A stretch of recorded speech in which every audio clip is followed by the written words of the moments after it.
বাবা 3 বছর ধরে মাইরা গেছে। আমার আম্মু কাজ করে খায় মাসের বাড়িতে।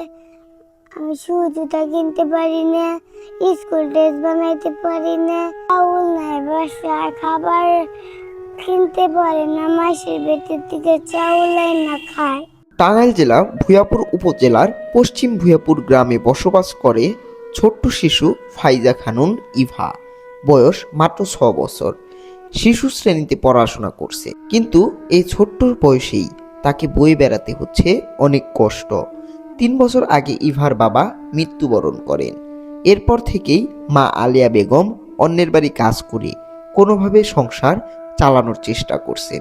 আমাকে কিছু সাহায্য দিন, ঘরে খাবার নেই, আমার যে সাহায্য করবো তার নিকে আমি নামাজ পড়ে দোয়া করব।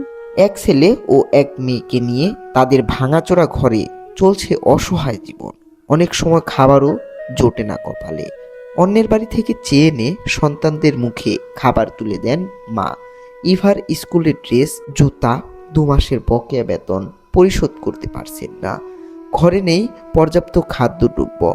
ঝুঁকিপূর্ণ ভাঙা ঘরে মানবেতর জীবন কাটাচ্ছে এই পরিবারটি। পৃথিবীটা আজব একটি স্থান।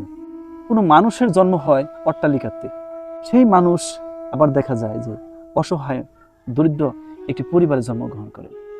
যদি একটি শিশু উচ্চবিত্ত সমাজ ব্যবস্থাতে জন্মগ্রহণ করেন, তার জীবন অন্যরকম হয়।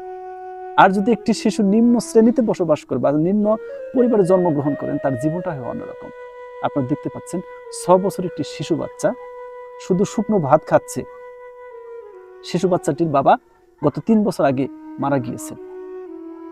বাচ্চাটির কোচিং এর 2 মাসের বেতন, তার একটি স্কুল ড্রেস, তার জুতা এবং তার শিশু বাচ্চাটা যে খাচ্ছে শুধু শুকনো ভাত খাচ্ছে। ওর মা তরকারি রান্না করতে পারেনি, খেতে পারতেছে না, শুধু শুকনো ভাত খাচ্ছে।